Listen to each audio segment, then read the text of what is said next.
Queen Elizabeth II became the pioneering monarch to embrace technology despite the monarchy's very traditional ways. The Queen not only had her coronation broadcasted in 1953, but the first post from her Instagram account was, in fact, about technology. Let's take a stroll down memory lane and see how the Queen, though deeply rooted in heritage, was thoroughly a progressive lady. To start with, let's go back more than half a century. Broadcasted live on the 2nd of June in 1953, the coronation of Queen Elizabeth II at Westminster Abbey was the first coronation to ever be televised. The event is said to have been a force to make television a mainstream medium of media consumption. More than 20 million people tuned in to watch the Queen ascend the throne. The coronation was televised by the BBC. It was also the first time the radio was surpassed in audience numbers. One could say that this record-breaking event was the first step in the modernization of the monarchy. It was an event that brought the nation together with 1.5 million people watching it in public places like cinemas and pubs, and 10.4 million watching it from their homes. Cameras were to be installed inside Westminster Abbey to cover the event, but since this was a first-time occurrence, the Queen was officially advised against it. Despite the warning, Her Majesty allowed for it and established her willingness to shift with the times. BBC's coronation was broadcast worldwide, and 85 million people tuned in to watch the highlight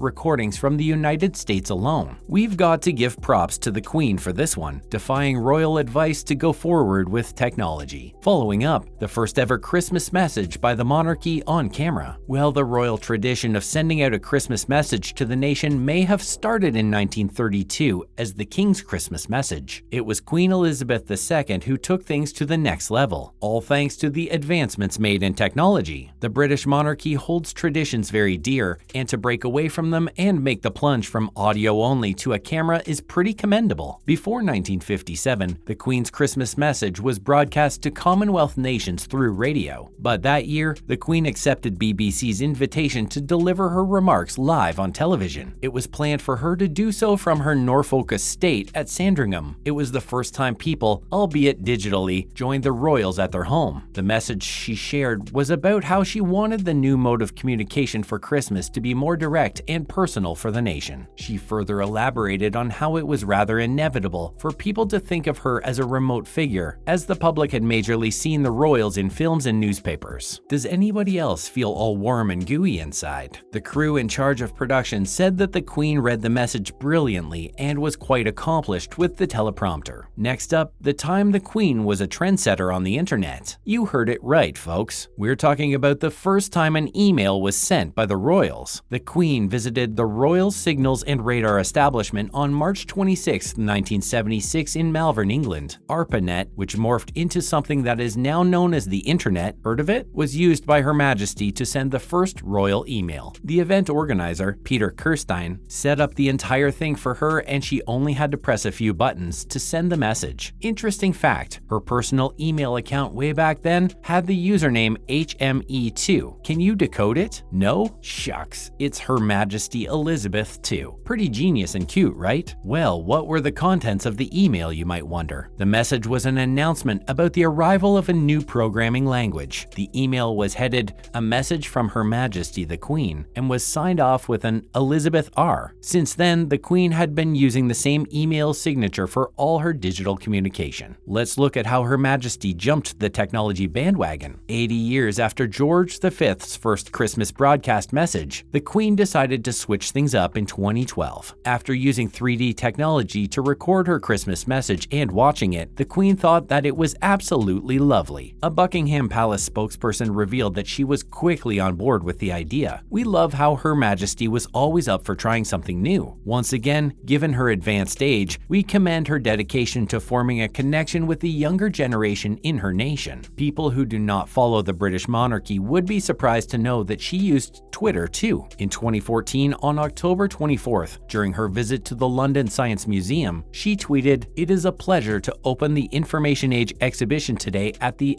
Science Museum, and I hope people will enjoy visiting. Elizabeth R." This reminds us of when she first posted on Instagram. Fast forward to 2019, the Queen made an Instagram post, sharing a picture of a letter written by Charles Babbage, the world's first computer engineer, to her great-great-grandfather Prince Albert in 1843. She wrote wrote in the caption about how she discovered the letter while visiting the Science Museum. Time and time again, we have witnessed her drive to stay relevant in the modern and digital world. Let's learn more about how technology may have affected the Queen badly, many years after the Queen's coronation on film and her Christmas recordings. During the time, of course, the technology had changed, but how much it had changed and how it would affect the Queen was to be seen. As Lady Diana passed away, sources reported that the Queen struggled as she was expected to show her grief to the public eye. For someone who has stayed away from the eye of the public so explicitly, it can be understandably jarring to be subjected to such a public display of emotion at a time this difficult. Another instance when technology may have reflected badly on the monarchy was when Prince Harry and Meghan Markle appeared for a tell-all episode on the Oprah Winfrey Show. Harry and Meghan may not have intentionally targeted the Queen, but the publicity the show gathered reflected badly on the British monarchy as a whole. In other news, let's look at why the Queen's death divided the internet. Queen Elizabeth II passed away on September 8, 2022, an occasion sad for the British and Commonwealth countries where Her Majesty was head of state, evoked a mixed reaction from the rest of the world, and a few British people too. A few people took to the internet to express their thoughts of relief as the last representative of one of the darkest times in the world's history passed away. Though the Queen may not have played a direct hand in colonizing some of the biggest nations of the world, the public had a direct issue with her silence. Many wondered and claimed that her silence spoke more than her actions, therefore making her complicit in the crimes carried out before her time. Coming up, are netizens calling Meghan Markle an actress as an insult? As the funeral of Queen Elizabeth II took place, Meghan Markle was dressed modestly and appropriately in Stella McCartney, a black hat, and minimal jewelry. During the procession, naturally, she could also be seen crying. A picture where Meghan was seen shedding a single tear went viral on social media and attracted uncalled-for controversy for the Duchess of Sussex. Meghan, who's not a stranger to hate campaigns on a real, digital, and in real life, was once again caught between allegations and speculations on her dedication to the throne. People called her crying alligator tears and alleged that she was putting on a performance. Do you think this attack on the Duchess was uncalled for, given how she's always had nice things to say about the now late Queen? Last but not the least, Kate Middleton dressed to the tens for the Queen's funeral. Princess of Wales Catherine, aka Kate Middleton, wore a double-breasted, sharp-shoulder blazer black dress with pleats. The silhouette, narrow at the waist, had a moderately deep V neckline. The sharp-cornered garment was the black version of the Alexander McQueen dress worn by her at the Platinum Jubilee event earlier this year. The look was styled with a wide-brimmed hat with a net veil. From the Queen's extensive jewelry collection, the Princess of Wales was also sporting a pair of long pearl earrings. The earrings were gifted by Sheikh Salman bin Hamad Al Khalifa of Bahrain to the Queen in 1947. For the necklace, she opted for a pearl choker, made from pearls gifted by the Japanese government. The pearl necklace was also worn by Princess Diana in 1982. The pearl strings met in the middle with a gorgeous brooch, providing a center point to the entire look. Well folks, that'll be all for today. Make sure to subscribe to our channel and hit the thumbs up button. Let us know in the comments below about the content you'd like to see and we'll get right to it. Don't want to miss another interesting royalty related video? Hit that bell icon. Until next time, take care and goodbye.